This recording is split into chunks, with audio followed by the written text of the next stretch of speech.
ನಮಸ್ಕಾರ. ಏನ್ ಸಮಾಚಾರಕ್ಕೆ ಸ್ವಾಗತ. ನಾನು ಅರ್ಪಿತಾ. ಪ್ರಮುಖ ಸುದ್ದಿಗಳನ್ನ ನೋಡೋಣ. ಅದಕ್ಕೂ ಮುನ್ನ ಈ ಕ್ಷಣದ ಹೆಡ್ಲೈನ್ಸ್.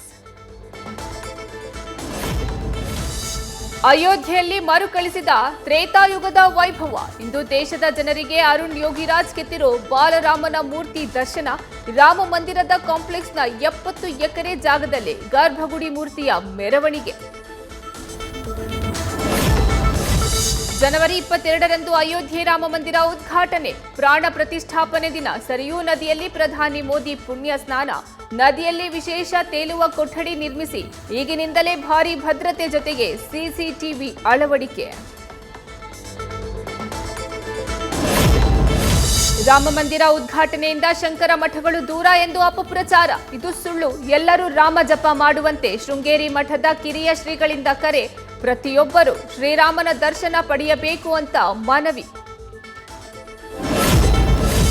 ಬೆಳಗಾವಿಯ ಸದಲಗಾದಲ್ಲಿ ಪುರಾತನ ದೇಗುಲ ಪತ್ತೆ ಬೆನ್ನಲ್ಲೇ ಸ್ಥಳಕ್ಕೆ ಸ್ಥಳೀಯರು ಶಾಸಕರು ಭೇಟಿ. ಕೆಲವರು ಸೀತಾರಾಮನ ದೇವಸ್ಥಾನ ಅಂದ್ರೆ, ಕೆಲವರು ಶ್ರೀದತ್ತ ಶ್ರೀಪಾದ ವಲ್ಲಭ ದೇವರ ಪಾದುಕೆ ಅಂತ ವಾದ. ಶ್ರೀಪಾದ ವಲ್ಲಭ ದೇಗುಲ ಎನ್ನುವ ಪುಣೆಯ ಪುರಾತತ್ವ ಇಲಾಖೆ ದಾಖಲೆ ಹರಿದಾಟ.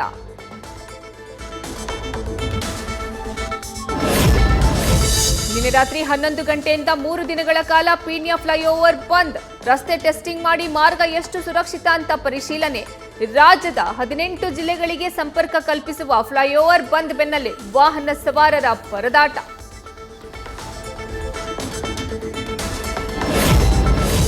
ಹಾಸನದ ಬೇಲೂರಿನಲ್ಲಿ 30ಕ್ಕೂ ಅಧಿಕ ಕಾಡಾನೆಗಳು ಪ್ರತ್ಯಕ್ಷ. ಗಜ ಪಡೆಗಳ ಹಾವಳಿಯಿಂದ ಬೆಳೆ ನಾಶವಾಗಿ ರೈತರು ಕಂಗಾಲು. ಕಾಡಾನೆಗಳನ್ನ ಸೆರೆ ಹಿಡಿದು ರೇಡಿಯೋ ಕಾಲರ್ ಅಳವಡಿಸ್ತಾ ಇರುವ ಅರಣ್ಯ ಇಲಾಖೆ ಸಿಬ್ಬಂದಿ.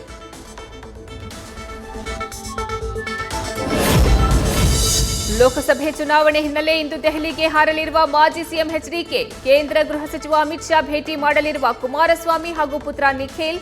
ಭೇಟಿ ವೇಳೆ ದೋಸ್ತಿಯಲ್ಲಿ ಯಾರಿಗೆ ಟಿಕೆಟ್ ನೀಡಿದ್ರೆ ಸೂಕ್ತ ಎಂಬ ಬಗ್ಗೆ ಮಾತುಕತೆ ಸಾಧ್ಯತೆ. ಧಾರವಾಡದಲ್ಲಿ ಹಿಂದೂ ಯುವತಿಯರಿಗೆ ಮೆಸೇಜ್ ಮಾಡಿ ಕಾಡಿಸುತ್ತಿದ್ದವನಿಗೆ ಧರ್ಮದೇಟು. ರಿಲಯನ್ಸ್ ಡಿಜಿಟಲ್ನಲ್ಲಿದ್ದ ಫಯಾಜ್ ಅಂಗಡಿಗೆ ಬರುವವರ ನಂಬರ್ ತೆಗೆದುಕೊಂಡು ಸ್ನೇಹ ಬೆಳೆಸಿ ಬ್ಲಾಕ್ ಮೇಲ್. ಶಾಪ್ಗೆ ನುಗ್ಗಿ ಥಳಿಸಿ ಪೊಲೀಸರಿಗೆ ಒಪ್ಪಿಸಿದ ಹಿಂದೂ ಕಾರ್ಯಕರ್ತರು.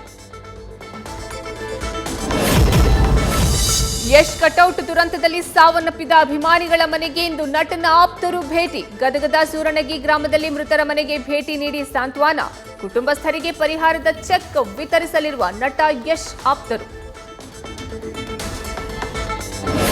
ಉಡುಪಿಯ ಪುತ್ತಿಗೆ ಮಠದ ಪರ್ಯಾಯ ಮಹೋತ್ಸವಕ್ಕೆ ಕ್ಷಣಗಣನೆ. ಪರ್ಯಾಯ ಪೀಠ ಏರಿ 2 ವರ್ಷ ಕೃಷ್ಣನ ಪೂಜಾಧಿಕಾರ ವಹಿಸಿಕೊಳ್ಳಲಿರುವ ಸುಗುಣೇಂದ್ರ ತೀರ್ಥ ಸ್ವಾಮೀಜಿ ನಾಳೆ ಕನಕನ ಕಿಂಡಿ ಮೂಲಕ ಕೃಷ್ಣನ ದರ್ಶನ ಪಡೆದು ಪೂಜಾಧಿಕಾರ ಪಡೆಯಲಿರುವ ಶ್ರೀಗಳು. ಕೇರಳಕ್ಕೆ ಭೇಟಿ ನೀಡಿ ಪ್ರಧಾನಿ ಮೋದಿ ಭರ್ಜರಿ ರೋಡ್ ಶೋ. ಜನವರಿ 19ರಂದು ಕಲಬುರಗಿಗೆ ಬಂದು ಸುಲ್ಲಾಪುರದಲ್ಲಿ ಬಡವರ 10,000 ಮನೆಗಳ ಉದ್ಘಾಟನೆ. ಬಳಿಕ ಬೆಂಗಳೂರಿನ Khelo India Boeing India engineering and technology ಸೆಂಟರ್ಗೆ ಭೇಟಿ. ಗುಜರಾತಿನ ಪ್ರಧಾನಿ ಮೋದಿ ಗ್ರಾಮ ವಡ್ನಗರದಲ್ಲಿ ಹಳೆಯ ವಸಾಹತು ಪತ್ತೆ. 2800 ವರ್ಷಗಳು ಹಾಗೂ ಕ್ರಿಸ್ತಪೂರ್ವ 800ರಷ್ಟು ಹಳೆಯ ಮಾನವ ವಸಾಹತುವಿನ ಅವಶೇಷ ಪತ್ತೆ. 7 ಸಾಂಸ್ಕೃತಿಕ ಪದರಗಳನ್ನು ಕಂಡುಹಿಡಿದ ತಜ್ಞರಿಂದ ಮುಂದುವರೆದ ಅಧ್ಯಯನ. ಯೆಮೆನ್ನಲ್ಲಿರುವ ಹೌತಿ ಬಂಡುಕೋರರ ಮೇಲೆ ಅಮೆರಿಕ ವಾಯುದಾಳಿ. ಸನಾ, ಹುದೈದಾ, ಧಮಾರ್ ಮತ್ತು ಸಾದಾ ಪ್ರದೇಶಗಳ ಮೇಲೆ ಅಟ್ಯಾಕ್. ಕೆಂಪು ಸಮುದ್ರದಲ್ಲಿ ಹಡಗುಗಳ ಮೇಲೆ ನಡೆಸಿದ ಆಕ್ರಮಣಕ್ಕೆ ಪ್ರತಿಯಾಗಿ ಈ ದಾಳಿ ಎಂದ ಅಮೆರಿಕ ಅಧ್ಯಕ್ಷ ಜೋ ಬೈಡನ್. ಪತ್ನಿ ಸಮೇತ ತೆಲುಗಿನ ಹನುಮಾನ್ ಸಿನಿಮಾ ವೀಕ್ಷಿಸಿದ ನಟ ಶಿವರಾಜ್ ಕುಮಾರ್. ಸಿನಿಮಾ ಮೆಚ್ಚಿ ಶಕ್ತಿಧಾಮ ಮಕ್ಕಳಿಗೂ ತೋರಿಸೋದಾಗಿ ಹೇಳಿಕೆ. ಬಿಡುಗಡೆಯಾಗಿ 3 ದಿನಕ್ಕೆ 100 ಕೋಟಿ ಕ್ಲಬ್ ಸೇರಿದ ಹನುಮಾನ್. ಟೀಂ ಇಂಡಿಯಾದ ಮಾಜಿ ನಾಯಕ ಎಂಎಸ್ ಧೋನಿ ವಿರುದ್ಧ ಮಾನನಷ್ಟ ಮೊಕದ್ದಮೆ. 2017ರಲ್ಲಿ ಸಹಿ ಮಾಡಿದ ಒಪ್ಪಂದ ಉಲ್ಲಂಘಿಸಿದ್ದಕ್ಕಾಗಿ ಇಬ್ಬರು ಮಾಜಿ ವ್ಯಾಪಾರ ಪಾಲುದಾರರಿಂದ ಕೇಸ್. ನಾಳೆ ವಿಚಾರಣೆ ನಡೆಸಲಿರುವ ದೆಹಲಿ ಹೈಕೋರ್ಟ್. ಇಂದು ಬೆಂಗಳೂರಿನಲ್ಲಿ ಭಾರತ ಅಫ್ಘಾನಿಸ್ತಾನ ಟಿ20 3ನೇ ಪಂದ್ಯ. ಮೆಟ್ರೋ ರೈಲು ಸೇವೆಗಳ ವಿಸ್ತರಣೆ ಮಾಡಿದ ಬಿಎಂಆರ್ಸಿಎಲ್ ಪ್ರಯಾಣಿಕರ ಅನುಕೂಲಕ್ಕಾಗಿ ಇಂದು ಮಧ್ಯಾಹ್ನ 2 ಗಂಟೆಯಿಂದ ರಿಟರ್ನ್ ಜರ್ನಿ ಪೇಪರ್ ಟಿಕೆಟ್ಗಳನ್ನು ಎಲ್ಲಾ ಮೆಟ್ರೋ ನಿಲ್ದಾಣಗಳಲ್ಲಿ ಮಾರಾಟ. ನ್ಯೂಸ್ ಫಸ್ಟ್ ನಿರ್ಭೀತಿಯಿಂದ ನಿಮ್ಮ ಪರವಾಗಿ.